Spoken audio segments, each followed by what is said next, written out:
పవన్ కళ్యాణ్ అభిమానులకి ఉత్సాహం కలిగించొచ్చేమో కానీ Desh Bachao music album disappointing ప్రయత్నమే. వివరాల్లోకి వెళ్దాం. నేను మిస్టర్ బి, ఇది నా comment. Power star Pawan Kalyan Janasena పార్టీని నడిపిస్తున్న విధానం కొన్ని అనుమానాలకు అవకాశం ఇస్తున్నప్పటికీ ఆసక్తిగానే కనిపిస్తుంది. పవన్ కళ్యాణ్ నిష్కల్మషంగానే పనిచేస్తున్నారు, అందులో ఎటువంటి అనుమానం లేదు. పోతే ఆయన తీసుకుంటున్న నిర్ణయాల్లో కొన్ని మంచి స్టెప్స్ ఉంటున్నాయి, కొన్ని మళ్ళీ ఆలోచించుకోవాల్సిన స్టెప్స్ ఉంటున్నాయి. ఇప్పుడు దేశ్ బచావో మ్యూజిక్ ఆల్బమ్ విషయంగా జనసేన టీం ఓసారి ఆలోచించుకోవాల్సిన పరిస్థితి ఏర్పడిందనే చెప్పాలి. పవన్ కళ్యాణ్ హీరో అనుకుంటే ఆ ఆల్బమ్ లో ఉన్న పాటలన్నింటినీ ఆయన అభిమానిగా బాగా ఎంజాయ్ చేయొచ్చు, ఆల్రెడీ చేసున్నాం. ఇప్పుడు ఆయన పొలిటికల్ లీడర్, ఓ కొత్త నినాదంతో, ఓ కొత్త విధానంతో ప్రజల్లోకి వచ్చారు. అలాంటప్పుడు జనాల్ని ఉత్సాహపరచడానికి తన ఆలోచనల్ని, జనసేన పార్టీ విధానాల్ని, ప్రస్తుతం ఉన్న సమాజ స్థితిగతుల్ని, అన్యాయాల్ని తెలియజేస్తూ కొత్త పాటలతో వచ్చినట్టయితే బాగుండేది గాని ఉన్న పాటల్ని సరిచేసుకురావటం ఏమాత్రం కరెక్ట్ గా అనిపించలేదు. అంటే ఆ పాటల్లో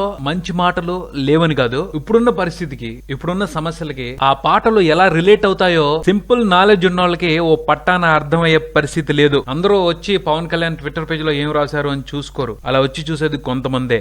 అలానే ఎవరి సలహానో కానీ డీజే మిక్స్ తో జనాలకి పూనకాలు వచ్చేస్తాయి అనుకోవటం మాత్రం ఏమాత్రం సరైన ఆలోచన కాదు. ఆయనలో ఇప్పుడు కనిపించాల్సింది ఓ నాయకుడు, ఓ సినిమా హీరో కాదు. ఆ ఆల్బమ్ లో ఉన్న పాటలతో ఉత్తేజపడేది, ఉద్వేగపడేది, ఉద్రేకపడేది పవన్ కళ్యాణ్ అభిమానులే గాని సామాన్య ప్రజానికం అయితే కాదు. జనసేన పార్టీకి పవన్ కళ్యాణ్ ని అభిమానించే వాళ్ళు మాత్రమే చాలు అనుకుంటే అంతకు మించిన పెద్ద పొరపాటు మరొకటి ఉండదు. అందరూ కావాలి, అందరూ రావాలి, అందరినీ కలుపుకుని ముందుకు వెళ్లినప్పుడే మార్పు సాధ్యం. దేశ్ బచావో ఆల్బమ్ లో ఉన్న పాటలతో అయితే జనసేన పార్టీ వైపు గాని, పవన్ కళ్యాణ్ ఆలోచనల వైపు గాని కొత్తగా ఆకర్షించబడే వాళ్ళు ఎవరు ఉండరో, ఉన్న వాళ్ళే జబ్బలు తెరుచుకోవాలి అంతే. మొహమాటమే లేదు. ప్యూర్ గా ఇదో రాంగ్ మూవ్. రీమిక్స్ చేసిన ఆ డీజే పాటల మూలంగా ప్రత్యేకమైన ప్రయోజనం ఉండే అవకాశం అయితే కనిపించడం లేదని చెప్పుకోవాలి. మరిన్ని అప్డేట్స్ కోసం కీప్ వాచింగ్ మారుతి టాకీస్.